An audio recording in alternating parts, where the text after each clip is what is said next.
We lost the village today, but not our heart. That's what the officials said 3 hours after the catastrophe struck Blatten. In only seconds, the whole village was gone. And the mayor is already looking for the future. And some geologists are trying to estimate whether they can rebuild. They will definitely not be able to rebuild where the mudslide is, where the crushed rocks and the glacier is. But they don't want to take this away from the people, that they have to abandon this area. And there was another case that was absolutely catastrophic for Switzerland. On October 14th, 2000, a mudslide has swept away half the village of Gondo, and the survivors, they saw it as their obligation to rebuild the village. Lots of people were lost. How Gondo resurrected after the catastrophe, is this something that Blatten can look at? The entire village of Blatten lies beneath a large cone of rubble, and the people say, but still, we know where our houses and our church must be rebuilt. What it feels like to lose everything and then get back up again is also known in other municipalities in Switzerland, especially in the Valais Canton. Gondo lies right on the border with Italy, and almost 25 years ago, how time flies.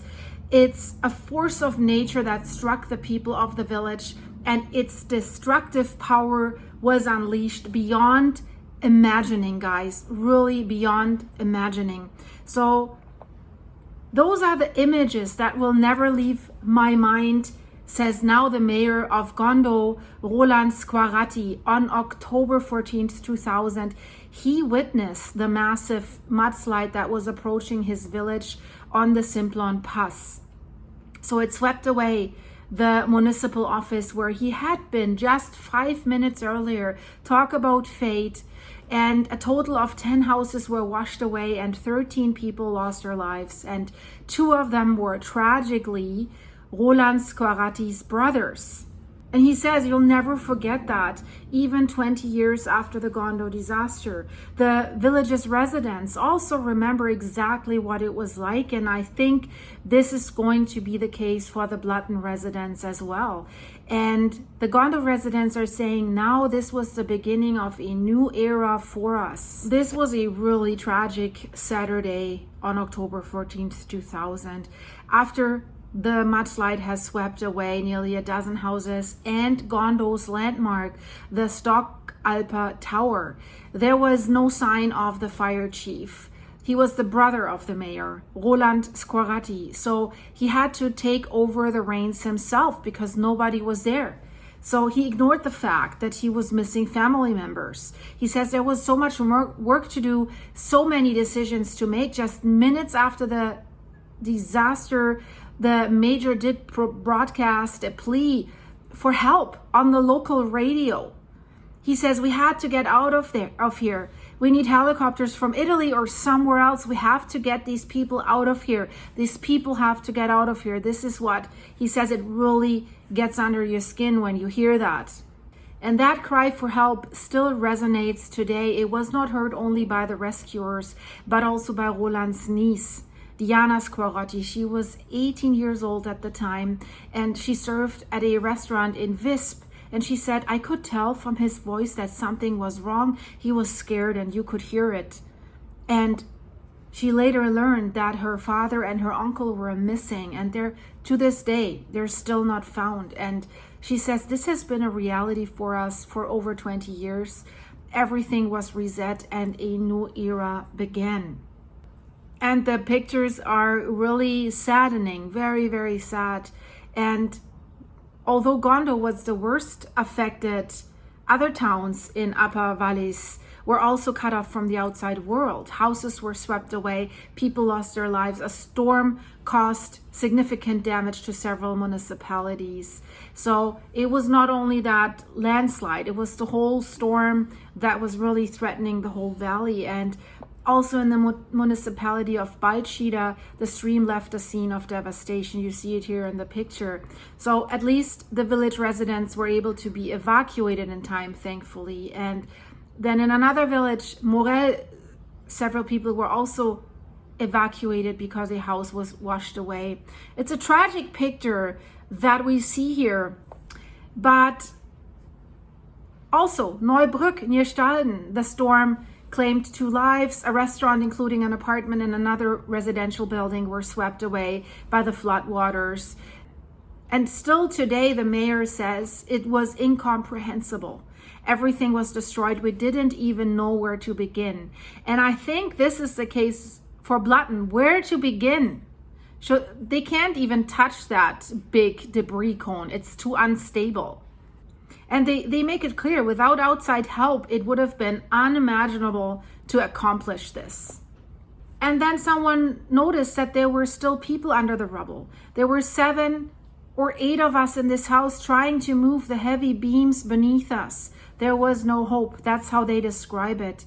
And the following day, a second mudslide swept away more houses. And all residents of that village, Stalden, had to be evacuated.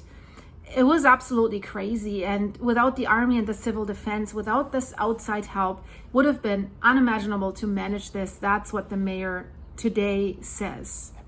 After this disaster, the outpouring of sympathy from across Switzerland and its neighboring countries was overwhelming, and they have raised 74 million Swiss francs for the storms for Valais and Ticino, and 1/3 of the money went to the 2 hardest hit communities, Gondo and Balcida. And in addition to rescue and cleanup efforts, assistance was also provided for reconstruction. And I think that's what the people of Blatten are hoping for as well right now.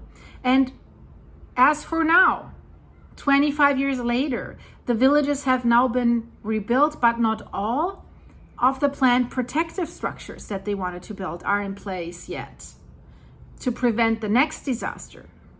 Because can this happen again? In Gondo, protection for the village had to be restored.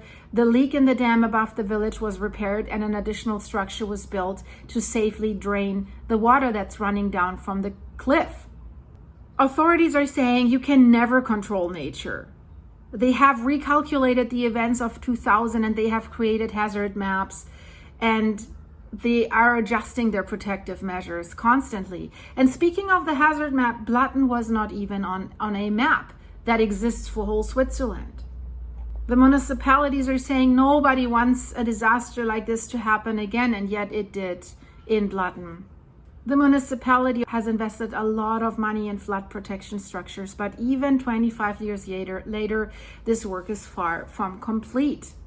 Economic interests, that's what they're saying, have gotten in the way of protecting the population. That is really sad. I hope that they learn from Blatten and that things change now. So what happened to Gondo? While other municipalities still continue to fight another catastrophe, Gondo hasn't really been a village since then. It has a few gas stations, it has 2 restaurants, it has a church, it has a few houses, and it has a practically deserted customs post. But only the pass road that runs through the village over the Simpson Pass is in heavy use. Otherwise, the streets are empty. Many residents have not returned since the disaster. The population has halved from 161 to 75 today. Of these, only around 40 actually live here year-round. So since customs relocated its headquarters from Gondo to Brick in 2017, many border guards no longer have any reason to live in Gondo. So today there is not a single primary school student and practically nothing else. So was the costly reconstruction of Gondo even worth it? Yes, says one resident that moved back to Gondo years ago. He says taking away our home would have been a second catastrophe for us. So the reconstruction of Gondo was not only a commitment to the survivors, but also to the ones that were lost. And to the many people who donated money for it. That's what the mayor says today. One restaurant owner says it offers hope, and he says visitors are coming to his restaurants and people want to hear the same story over and over again, the story of the storms in the year 2000. And then he shows them each book with impressions of the disaster. And he says, I have to replace the book every year because the pages fall out from the frequent flipping through the pictures. It's unbelievable. I never would have thought that. Pictures are really, really tragic, what we see, what happened in Gondo. So I somehow have a feeling that something similar might happen to Blatten. I think some people will move away. Of the 300 plus inhabitants, probably quite a few will not return. That's my guess, because it takes a long time until something can be rebuilt there, because there is so much debris that came down on Blatten. And do you really want to live with that pile in sight? That's the question. So until something can even be started, or during the rebuilding process, people will be living somewhere else for probably years. So will they then go back? I don't know. I think they are determined to do so, but there's also right now you hear concerns, should we leave, should we stay? And it depends on the life situation. There's people that have lost not only their homes, but also their businesses. So what will they do to make money during the rebuild phase for years? They will build a business somewhere else. Will they then return?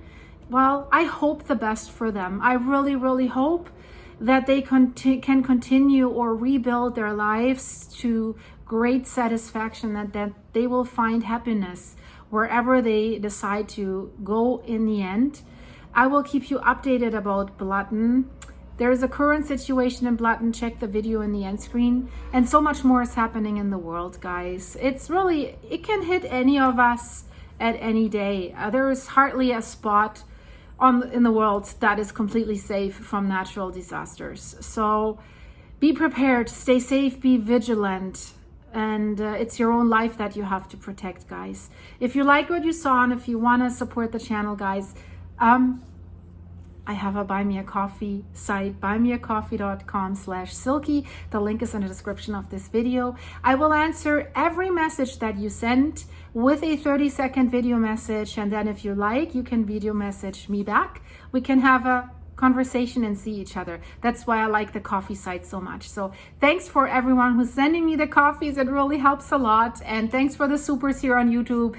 And a big shout out to all my channel members, and welcome to the new members that clicked the join button here or the link in the description to become a monthly supporting member of this channel and to watch some behind the scenes stuff of what I'm doing in my private life. So you all have a great spring, summer, winter, wherever you are. And I hope to see you soon, guys. Bye-bye.